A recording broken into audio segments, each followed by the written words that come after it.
का रसास्वादन अगर आप कर रहे हो, शंकर पर विश्वास कर रहे हो, भले शिव को आपको लगेगा शंकर जी के पास में क्या होगा, खुद कैलाश पर निवास करते हैं, भस्मी रमा कर बैठते हैं, जटाजूड़ बांध कर बैठते हैं, गंगा मस्तक पर चढ़ी होती है, स्वयं के पास में बेलपत्री है, धतूरा है, भृंगी श्रृंगी भृंगी आदि आदि गण है, पर शिव जी के पास में क्या नहीं है?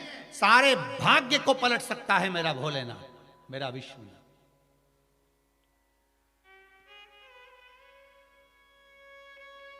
वो काशी में एक टेबल पे एक लड़का भस्म बेच रहा था, शिव जी की चढ़ी हुई भस्म। एक अंग्रेज आया, उसने पूछा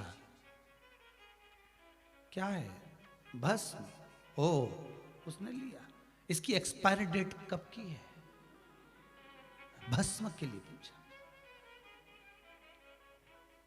भस्म बेचने वाले ने उस अंग्रेज का मुख देखा और देखते ही उससे कहा, इसकी एक्सपायर डेट तो नहीं मालूम, परंतु ये जब तक तेरे सिर पे लगती रहेगी तेरी एक्सपायर डेट खसकती रहेगी।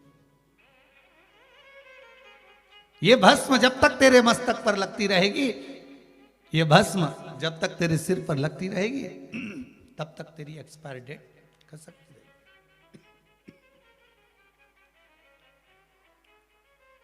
ये त्रिपुंड, तिलक, बिंदी,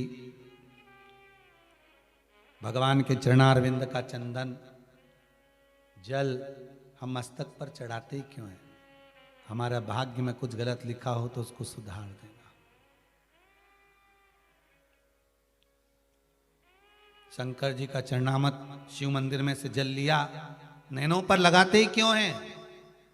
देखा है आप लोगों ने? आप लोग भी लगाते होंगे, जितने आस्था पर कथा सुन रहे हो, जितने मोबाइल पर सुन रहे हो, शिव मंदिर में जाते होगे, जल चढ़ाते होगे, आंखों पर लगाते होगे। क्यों लगाते हैं? किस लिए लगाते हैं? कि जिस दर्शन को मैंने करा है, जिस दर्शन को मैं कर रहा हूं, जिस दर्शन को मैं कर रही हूं, जिस भाव से मैं भगवान का दर्शन कर रही हूं, उस भाव से मैं जो भगवान का दीदार कर रही हूं, दर्शन कर रही हूं, वो भगवान का दर्शन का सुख मेरे नैनों में समा जाए, मेरे नैनों में समा जाए, और वो दर्शन मुझे नित्य होता रहे। नंदनवन से भगवान शिव पार्वती को लेकर नंदनवन की ओर गए। पार्वती मैया बैठी और पार्वती मैया ने शिव जी से कहा, प्रभु ये वन कौन सा है? भगवान कहते नंदनवन। नंदनवन का मतलब है जहां आनंद की सारी सुखता प्राप्त हो जाए, जो मांगो वो मिल जाए, वो नंदनवन। काशी में ऐसा क्या है? क्या है काशी में? तो कहा काशी अभिमुक्त नगरी है। अभिमुक्त का मतलब होता है जो आया वो मुक्त हो गया। काशी में मरने के बाद व्यक्ति प्रेत योनि में नहीं पड़ता। काशी में मरने के बाद व्यक्ति का जन्म वापिस नहीं होता। काशी में मरने के बाद उसको नरक का त्राण नहीं भोगना पड़ता। अभिमुक्त है ये, नंदनवन है, महाकाल वन, नंदनवन।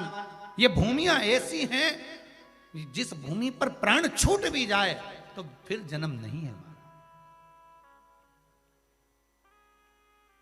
क्यों कहते हैं कि महाकाल की इस भूमि पे पाऊं जन्म दोबारा, बाबा भोलानाथ है हमारा